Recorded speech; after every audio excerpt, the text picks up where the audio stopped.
Hello, welcome to 2020 Tasty Treats with GourmetQuilter. I'm Susan Clare, GourmetQuilter, and we're doing a very delicious series of appliques at the moment. And we're doing, the appliques are all about things that you might find in your sewing room. So behind me here you can see we've already done quite a few. There's a whole lot of things in there that I would quite like to have in my sewing room, staying exactly where I put them, just like that. So there's 20 different appliques in the series, and we're up to applique number 15. So we've got a nice picture of them all here. So this time we're down on this lower row and we're going to do this quite busy little picture with threads and things. So I've got a little bit carried away getting some of the preparation ready. There's a pattern available through GourmetQuilter.com, and this is the sort of thing you're going to get. It's downloadable each day. Because we're doing a block each day, you get a pattern each day and a video each day. So much fun. So that's the sort of thing you're going to get, and so all the pieces are numbered so that you have some idea of what order to put things down in. So I've suggested that we start down here, and as I said, I have positioned, nothing's ironed yet. I have just been placing things. I haven't quite finished. I thought I'd show you a couple of things. Everything's sort of placed working up, and I did do a finger press line of my background fabric just so that I had some idea of where the middle was. I thought that would help. Not everything's necessarily going to be symmetrical, but it's there. So we've got these as part of our shapes, these little buttons, and we have done this before, but I'll just show you. I've got a light box here, and I quite like to mark little buttonholes and things like that with a pen. These are a permanent marking pen that work really well on fabric. They're a micron Pigma pen, and so I can see through, because I've got it marked on the paper of my fusible web. I can see through, and I'm just going to fill those little holes in, because they would be holes in the button. So I think that will look quite good. So that's how I've marked the little button holes.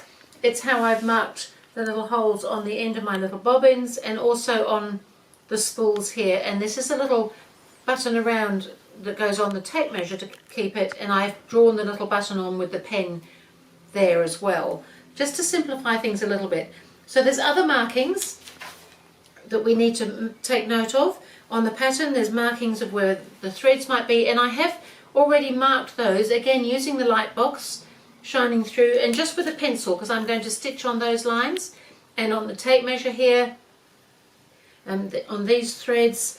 So I think it's quite good to use a little combination of things sometimes. You could do everything with stitching, you could do everything that's sort of line work with the pen if you wanted to. So with these little bobbins here, we started off with the oval for the base, and then we've got the colour with the thread on, and then with a little marked circle in the top, and that just sits on top, and it looks amazingly effective, just like a bobbin. Same with the little reels of thread. And these are the other sort of spools. Sometimes they have a little cardboard tube in them, and so we've got a slightly different colour at the end, and then a little that's underlaps the actual thread colour on those. The scissors are two pieces and they're just overlapped there. And then the tape measure, it's got a slightly different shade for inside the tape measure, and there's a little line for stitching, and I've marked where I'm going to stitch the measurement indicators. And then there's this little button around thing that keeps the tape measure in one place, because I don't know about you, but my tape measure does not all stay in one place. And I don't necessarily think that having it, it looks like it comes up this way according to my picture. Having a little button around may not help, but it helps here. It looks good. So I think we're all ready to go. I think I can iron all of those in place now. So I've shown you how to do the markings for the stitching, how to position everything. So if I iron it all, it's there to stay. So it's always a good idea to have a sort of last look and make sure things are sitting from a little bit of a distance when you've got lots of things like this. And I'll turn my light bulbs off. And so I'm going to free motion stitch. This has got quite a lot of things going on in it in this particular block, so it'll take a little while. So I'll do some of the stitching in between, but I might start off perhaps doing the scissors, just to show you how to do the twirly bits on that, although I think you probably already know. So my machine's set up for free motion. So I've got a little open toe free motion foot on, I've got grey thread in, I've dropped my feed teeth. So I'm just going to come around and do this top segment of these scissors. So I'm just going to start in here. So the grey thread is going to stand out quite well on this, which helps make things quite clear to see when they're finished. Oops, I'm going to trim my thread away. Turn it around while I'm here so I can see where I'm going.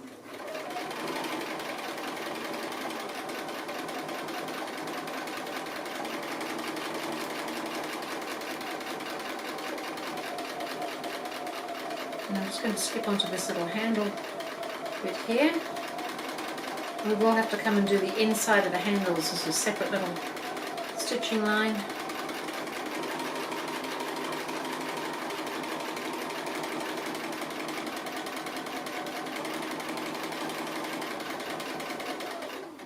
So you can see it doesn't actually take a huge amount of time to do some of these things once they're in place. There was a little bit of time in preparation on this one because there's so many pieces.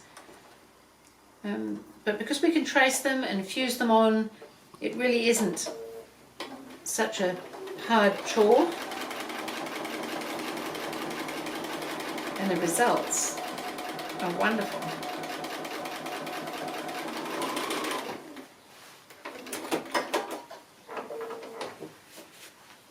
So I think maybe I'll have a go at the tape measure because most of this is kind of the same sort of thing. We've done these things before. I'm going to stitch on these lines to indicate thread and outline everything else.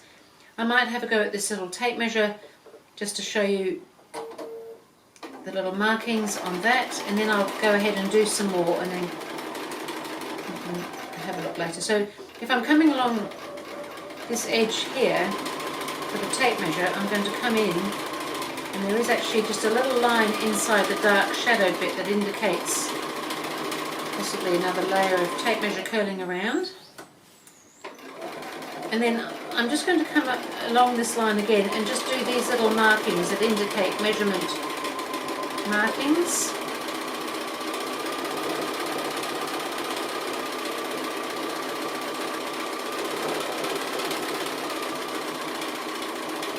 So they're done already, so it doesn't take long to do this, and I come back around here now,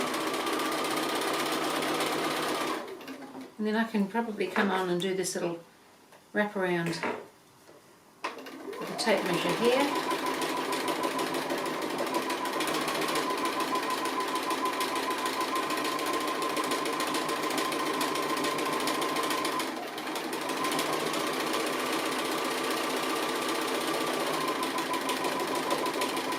I'm just coming back over that line just to make sure it's extra strong so that it stands out nicely. And then we'll need to finish off and start again from there.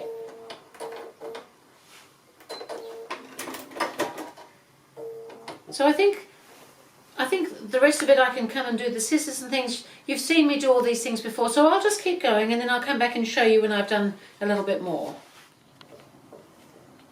So I've been quite busy. You've seen me do all these sorts of bits before. So I've gone ahead and I've done the buttons and the reels of thread, and you saw me do some of the tape measure and part of the scissors. And I've just got one little bobbin to do. So really it's just outlining and following my lines. But we'll do this last little bobbin. So I'm going to do the little base of the bobbin first. So they're quite small, so you can just take your time doing things like this.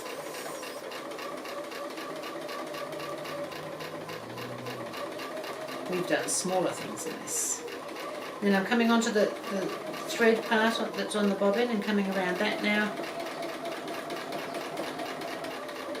And then I'll just come onto the top side of that bobbin and come all the way around there.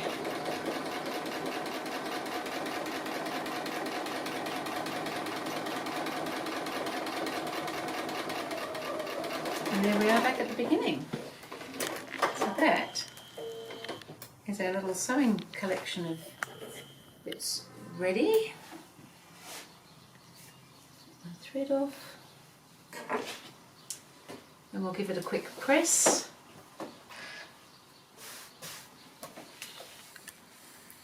And we can put all those wonderful sewing bits into our sewing room. So that was applique block number 15. So we're 3/4 of the way through. Our sewing room's coming together. How delicious to have all their bits and pieces like that. So I think that's looking really good. So that was, as I said, number 15. I will see you again with sewing room applique number 16.